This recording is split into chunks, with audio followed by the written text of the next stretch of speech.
The total annual amount of electronics products that Japan currently exports is approximately 10 trillion 50 billion yen. Vast amounts of semiconductors are used in all of them.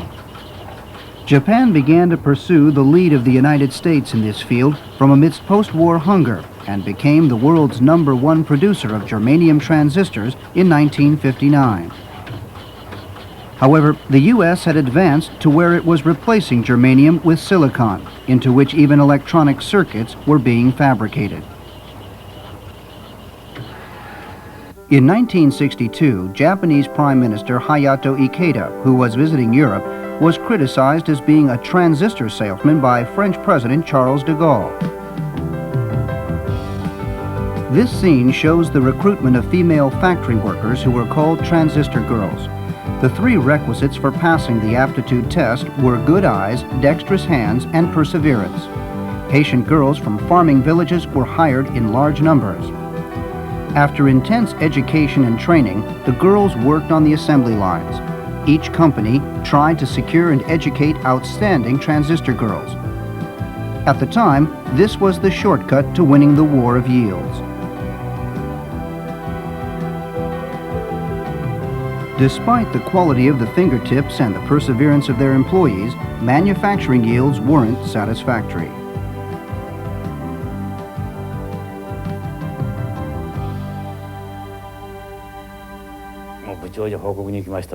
I went to report to the department chief that yesterday the yield was 0.3%.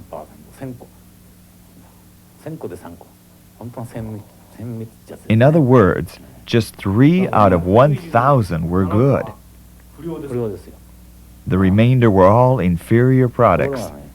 In fact, in my heart, I was hoping that I wouldn't have to report 0% tomorrow.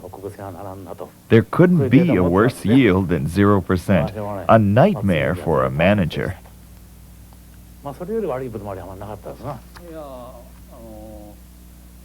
That the semiconductor industry was equated to fishing is because you don't know how many fish there are unless you cast your net. That it was also equated to farming is that the crop is bad if the weather is bad. The crop yield is poor, especially when the temperature and humidity are high in summer.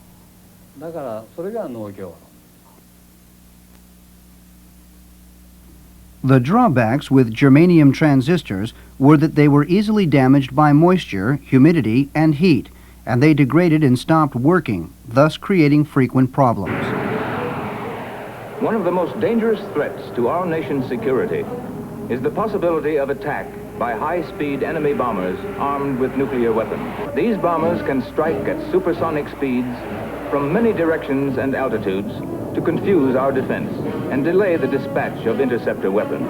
In a mass raid, high-speed bombers could be in on us before we could determine their tracks. And then it would be too late to act.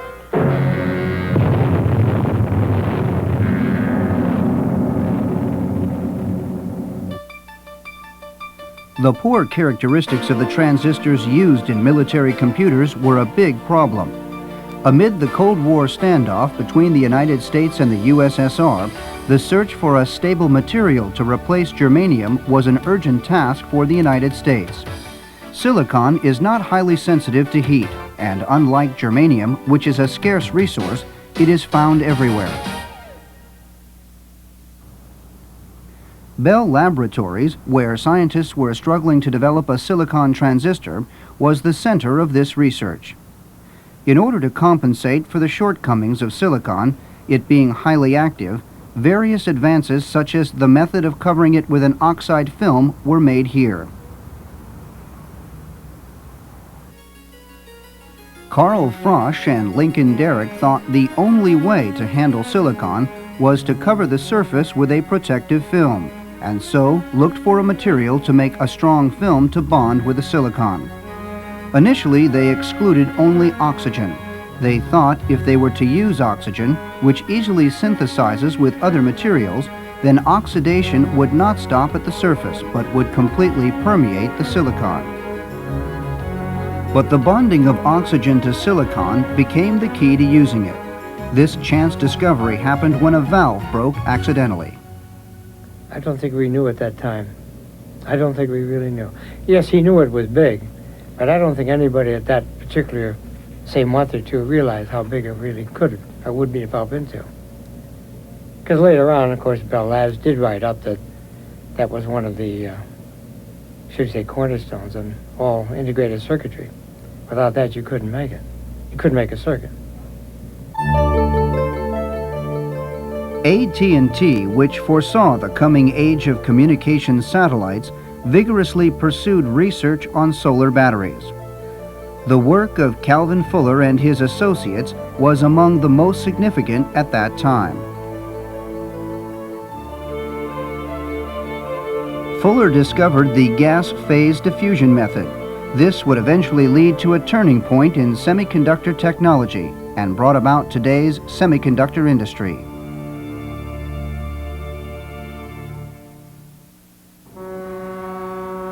In the meantime, a firm in Japan anticipated the switchover from germanium to silicon and aimed to manufacture highly pure silicon. Located at Yokkaichi City Harbor in Mie Prefecture is High Silicon Company, a refiner of silicon for semiconductor use.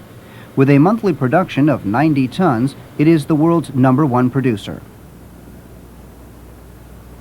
This is metallic silicon in powdered form shipped from Norway. It's 98% pure.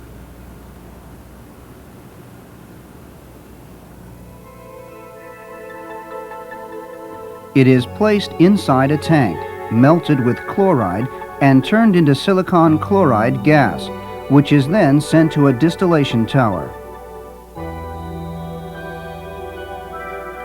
While the gas is continuously circulated, the impurities are gradually removed until the gas becomes highly purified with a negligible impurity content of 1 part per 100 billion. This gas is then reverted into a solid state.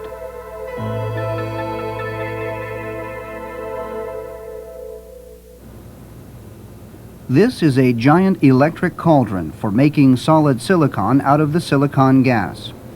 The technicians set approximately 100 silicon seed rods, which are cut out from manufactured products. Electricity is passed through the seed rods, while the silicon gas is continuously circulated for a full 5 days. During this time, the seed rods grow to a thickness of about 10 centimeters. This work has never been shown before, even to people involved with the semiconductor industry. This process is a Japanese technology that was independently developed about 30 years ago. High Silicon is a subsidiary that branched off from the Chiso Corporation of Kumamoto Prefecture. When it developed this technology, Chiso was called New Japan Nitrogen Fertilizer Company. Before the war, the company had a factory overseas. After, it hired a large number of repatriates and was struggling to find new work.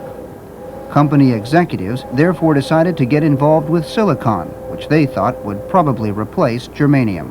The purity of silicon has to be 9 to the 10th or 11th power. It's useless if the purity figure isn't at these high levels. However, at this time, we didn't know how to achieve a purity of this strict standard. Their only clue was a rumor that DuPont in the United States had used silicon tetrachloride. In 1956, an experimental furnace was built at the Minamata plant. This experimental furnace is a recreation of the original model. Low-grade silicon is melted with hydrochloric acid, turning it into a gas and sent to the furnace, into which hydrogen is circulated. The silicon separates and sticks to the inside. After that, we injected an inert gas that wouldn't explode and gradually replaced the hydrogen with it. But when we opened the furnace lid, it exploded. Bam! There was an error in the design, and the hydrogen had accumulated. Though these explosions repeated, they gradually raised the purity of the silicon in this furnace. In 1958, they began to build a factory in Chiba Prefecture on land that had been part of a pine forest. The land price was cheap, and there was not much dust or dirt in the air. They built a quartz furnace and began their initial production at the end of 1959. Everyone watched with bated breath to see if it would work.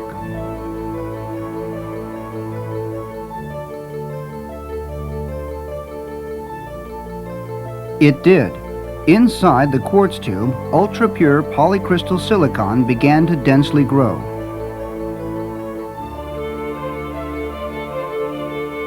The polycrystal silicon that they manufactured to a purity of 10 to the 9th power was remade into single crystal silicon using independently developed machinery.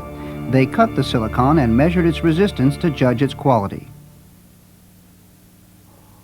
When the technician announced that the resistance was 200 ohms, everyone emphatically questioned, "Is that correct?" To explain, the rate of resistance changes completely with the way it is measured and depends on various conditions. But then the technician declared, "I can absolutely guarantee that it's 100 ohms or above. That we had achieved 100 ohms or above was fantastic. Nothing has made such a deep impression on me as that day." Everyone was cheering. The crystals improved each day, and finally they completed a silicon with a resistance of 1,000 ohms. That greatly exceeded the standard value set in the United States. We thought this was sufficient, so we went to the Ministry of International Trade and Industry with confidence and in high spirits. "We've done it," we told them. But MITI's reaction was a rebuff. They asked, "Is your method of measuring reliable?" They wouldn't believe us at all. Without checking, they said that it was useless to think about using this type of domestic product. We became angry. What a disgrace.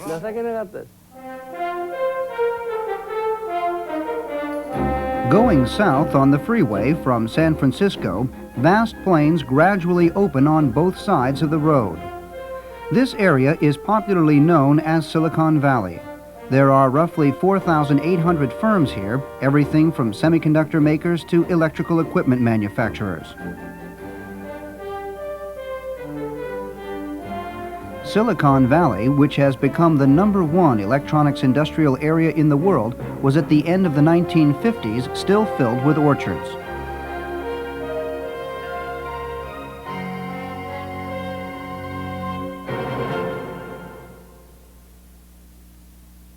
Here, in 1956, Dr. William Shockley, who discovered the junction transistor, recruited outstanding young people from throughout the United States and founded Shockley Transistor Laboratories.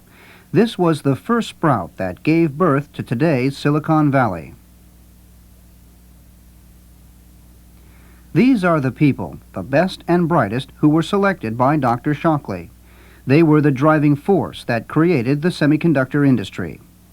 Among them was the late Robert Noyce, who is considered the father of the American semiconductor industry.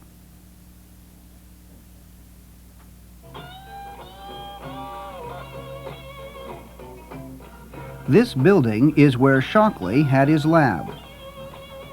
Today, it is an audio goods shop.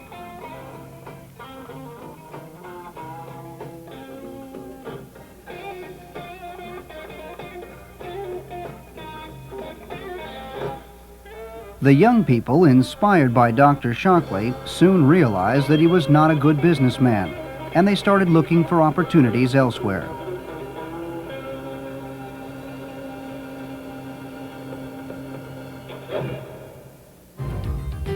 One group that left established Fairchild Semiconductor Corporation in 1957. An aerial camera equipment company of the same name put up the money. Led by Noyce, this group boldly experimented with new technologies.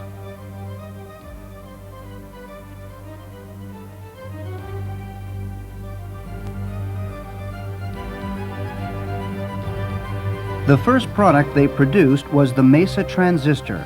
At the time, this was the leading edge of technology. IBM, which was deeply involved in military contracts, took notice of this new Fairchild technology. Initially, Fairchild's orders didn't exceed 100 pieces, but they gradually increased, and Fairchild began setting up a string of factories.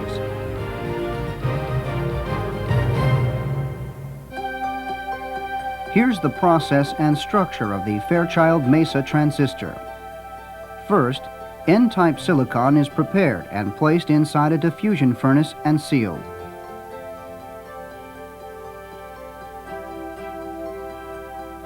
This liquid is a boron compound used as a p-type impurity.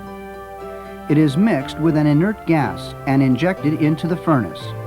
The ratio of boron gas forced in is carefully adjusted. This is because the thickness of the p-type layer that is made on top of the crystal surface varies according to the density of the gas and the heating time.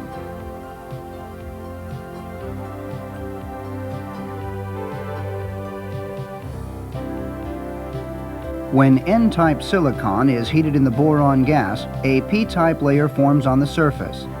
Silicon with two layers, P and N, is then placed into an oxidation furnace and sealed. When water vapor is injected, the silicon inside the furnace joins with the oxygen in the air, and the surface becomes covered with a strong oxide film. This method was discovered by Carl Frosch and Lincoln Derrick. The thin purple layer is the oxide film. Beneath that is the p-type layer. The layer below is an N-type layer. A window is opened in the oxide film, and an N-type material is spread in again using the gas phase diffusion method. The method for opening windows is based on photographic technology. An adjacent window for later use is also opened. When a metallic film is added, the two windows become electrodes. The unneeded portions are then cut off, and a mesa shape similar to a plateau is completed. Now, using gas control, it becomes possible to finally build the p-type layer, and thus the transistor's characteristics improve dramatically. Fairchild achieved rapid growth after the company started mass-producing transistors for military use. But an unforeseen development threatened the company's future. Mesa transistors that were shipped started to fail in great numbers.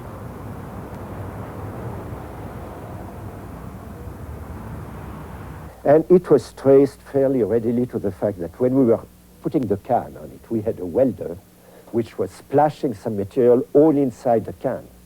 And naturally, some of this material in the form of, we called it UFO, unidentified flying object, would fall on the material, and one would fall on that junction or on that junction and make a short. Fairchild then came up with the planar transistor, in which the silicon was completely covered with an oxide film and fortified against contamination. This is the planar transistor developed by Gene Herney.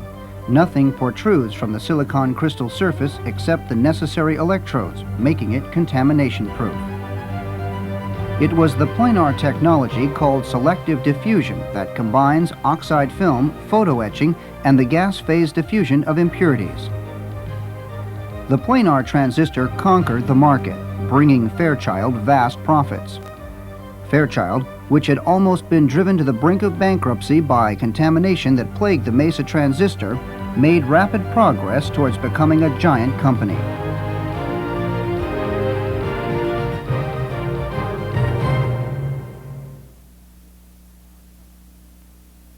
To make a planar transistor, an oxide film is placed on top of N-type silicon along with a photosensitive agent. A diagram of a window that is to be opened in the oxide film is placed on top and exposed to light. A window thus opens in the photosensitive film and the oxide film appears. When chemically treated, the oxide film melts and washes away, and the silicon appears. It is then placed in a furnace to diffuse impurities. A p-type boron compound circulates inside. As for the N-type silicon in the furnace, only the inside of the window changes into a p-type. The gray N-type layer is gradually transformed into a blue p-type layer. Another oxide film is added and a photosensitive agent applied on top. In order to open a small window, a diagram is placed on the top and exposed.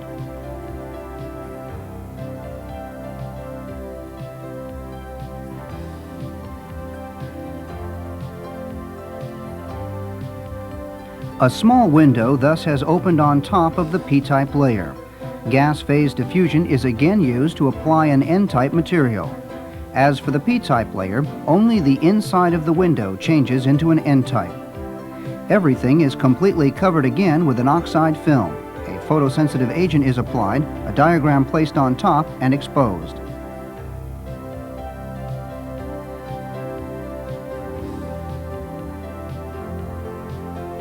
When treated, an N-type layer protrudes from the middle, as does a P-type layer.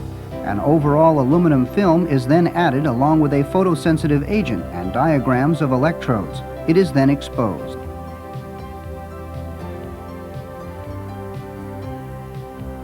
When treated, the unneeded portions rinse away and only the electrode portions remain.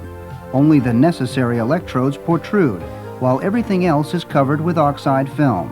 This technology eventually led to the integrated circuit. Jack Kilby is 69 years old. In September of 1958, he created an integrated circuit.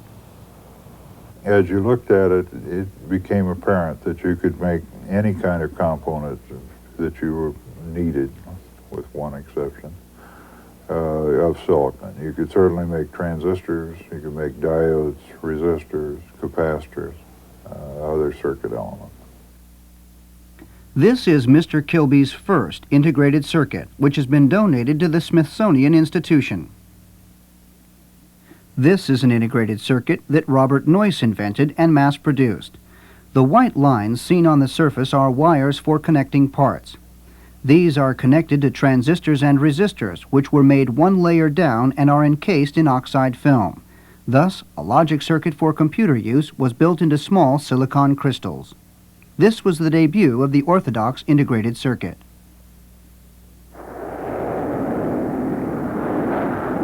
Two years before, on October 4th, 1957, the Soviet Union launched Sputnik, the world's first man-made satellite. The United States desperately tried to catch up, but there was a clear difference in rocket technology.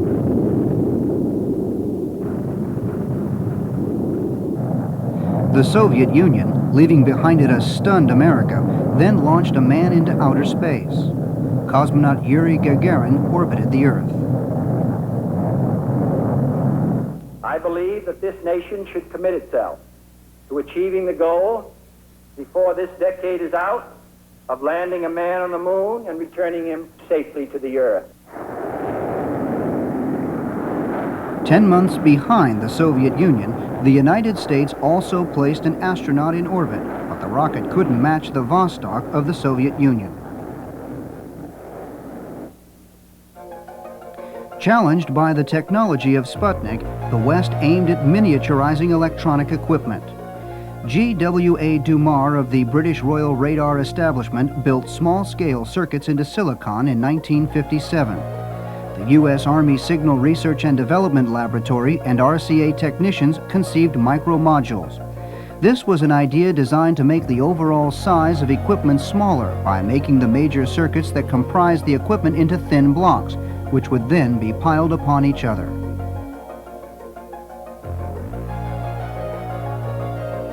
Westinghouse technicians came up with the concept of molecular electronics. Although there was something resembling a model, it was not clear how to make it and with what structure.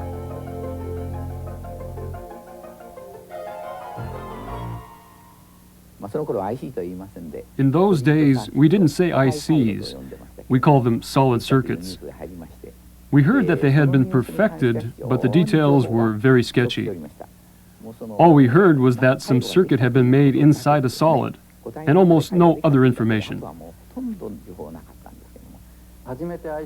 A report saying that the first IC had been made for the first time appeared in the magazine Electronics. To tell you the truth, when I first read it, I didn't understand what they were talking about. We were going to treat the matter lightheartedly and overlook the whole thing. But Mr. Kikuchi remarked, "That's really odd. Could they be talking about some kind of new thing?" This made us think twice, and we started to tackle research on integrated circuits. In the electrotechnical laboratory, the two researchers took on the test manufacturing of a solid-state circuit using independent technology. This is a technical memo written by Mitsubishi Electric's Semiconductor Division in 1960. It mentions the molecular electronics conceived by Westinghouse.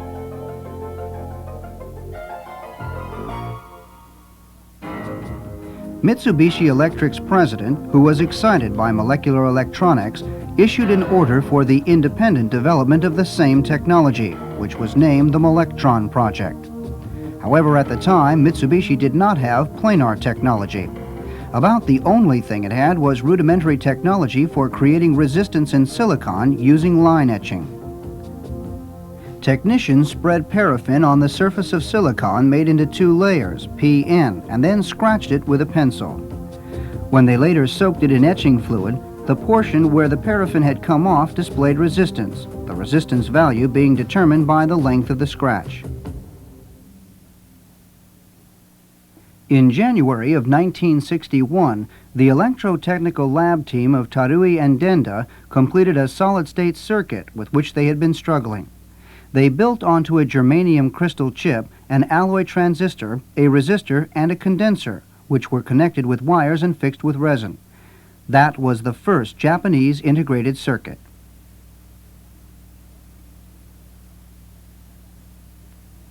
Following the work at the electrotechnical lab, Mitsubishi Electric unveiled several different test-manufactured molectrons. We announced 11 kinds. The silicone was silicone, but at the time we couldn't use it for transistor technology. Therefore, in order to do so, we opened a hole in the silicone to insert a germanium transistor and buried it in there. In other words, the integrated circuit hadn't been formed molecularly. It was merely pasted in place. It was a fake. This led to problems, for we were asked by people like Mr. Denda, "How was your molectron made?" We were embarrassed and kept silent rather than reply. This is the patent for the planar transistor. This was also the basic technology for integrated circuits. With this patent as a weapon, Robert Noyce of Fairchild asked the Ministry of International Trade and Industry to authorize his production of semiconductors in Japan.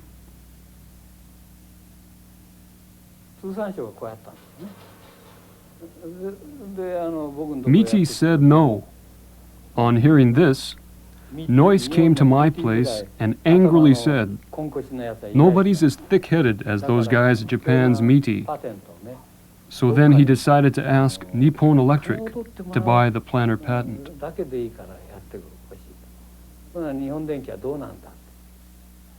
Osafune and Noyce became friends on meeting at an academic conference. Mr. Osafune brought Noyce's conditions directly to the company's top officials, and they immediately bought the exclusive rights to the planar patent.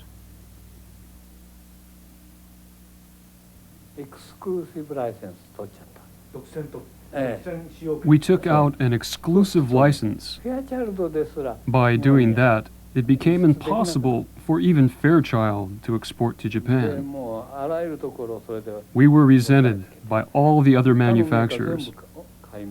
In particular, I think Hitachi was the most upset.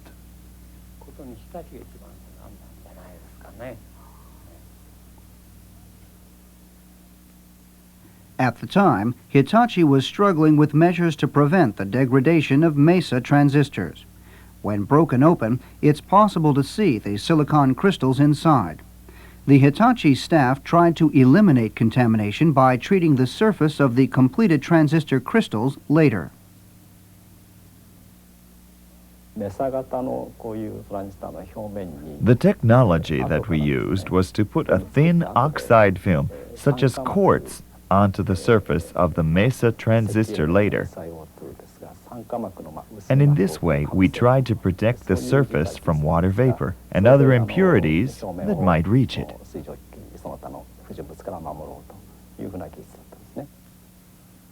The heat treatment after the transistors were completed had to be done at low temperature. Organic material of silicon oxide eventually turned into a gas. It was then circulated in the furnace, and the wafers were placed inside to see what would happen. The surface became covered with a silicon oxide film. But making a film by dissolving an organic compound at such a low temperature is very different from making a film, such as quartz, at a high temperature. It becomes very rough and full of holes, so that water vapor ends up completely permeating everything through those holes. Since this method wasn't serving its purpose, we came to the point where we had to try something else. This time, they added a metallic film to the top of the silicon oxide and placed it in a furnace to utilize the phenomenon in which two materials occasionally fuse when heated together at low temperature. They tried innumerable metal and silicon oxide combinations, but they couldn't create the desired metal.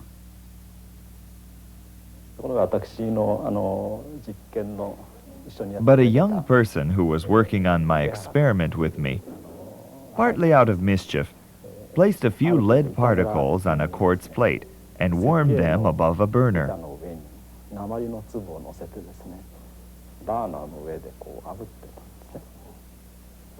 When he did that, at very low temperature, the lead formed into drops and holes formed on the quartz plate, through which the lead trickled down. Here's a reenactment of the experiment. A ball of lead is placed on a small dish of quartz glass. When placed over a flame, the lead gives off a white smoke and begins to burn. Before long, the quartz glass also begins to burn with the lead, and the bottom of the vessel melts like candy and falls out, demonstrating that when an orderly oxide film is made at low temperature with metal, it changes into a high-density film.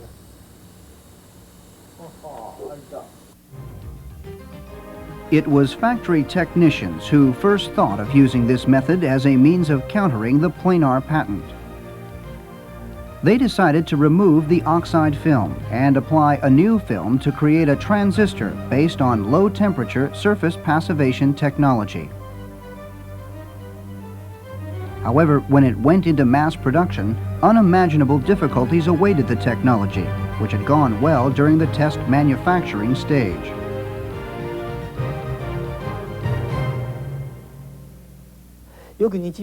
In comparison to our problems, a stomachache was nothing. We couldn't make even one. The customers had been given a delivery date, and although we said we would supply 100,000 pieces per month, we just couldn't do it. This problem wasn't with only one company. Many companies had placed orders, and we were being criticized everywhere. We had pursued an independent path and had taken orders. But if you take orders and can't deliver, it's like having the whole world against you. Nobody supported us. But during this process, technicians were still reared. Business requires racking your brains over a problem and then somehow overcoming it. When such confidence is applied to the next difficulty, the good businessman will definitely see it through. I think that the determination and hard work of the people who assumed leadership in the factories in those days is what gave birth to Japan's semiconductor industry.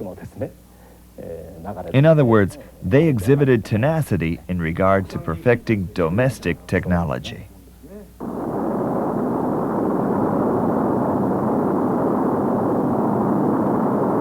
On July 16, 1969, Apollo 11 took off. Destination, the moon.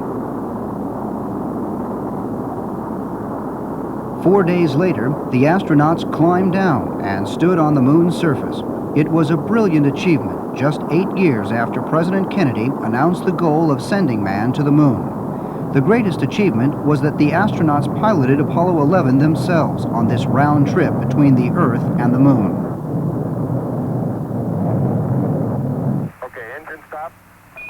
Tranquility, we copy you on the ground. You got a bunch of guys about to turn blue. We're breathing again. Thanks a lot. Neil Armstrong reporting there. No difficulty adapting to the 1/6 gravity of the moon. What made this all possible was an ultra-small guidance computer. The system was ordered by NASA from the Massachusetts Institute of Technology in line with President Kennedy's objectives. Extremely low power consumption, extremely high reliability, and a system smaller than 1 cubic foot were the requirements.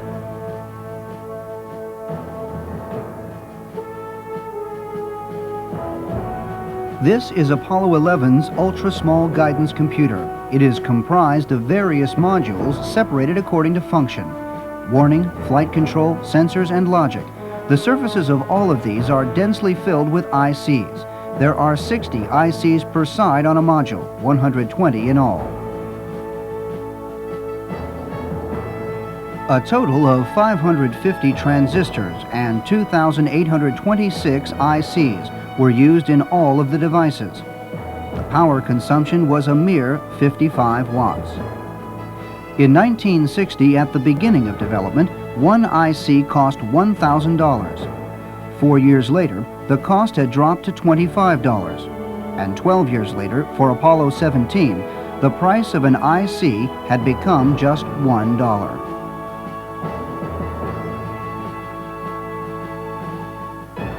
Due to American space development and national defense projects, the cost of ICs dropped dramatically, while performance improved markedly.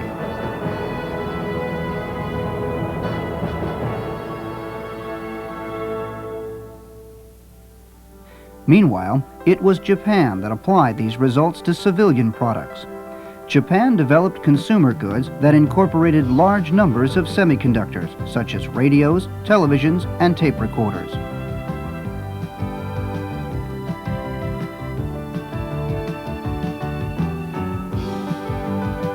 Then, from the late 60s through the 70s, the fierce calculator wars broke out. The competition prompted demand for vast quantities of ICs, spurring Japan's semiconductor industry to make even greater technological progress.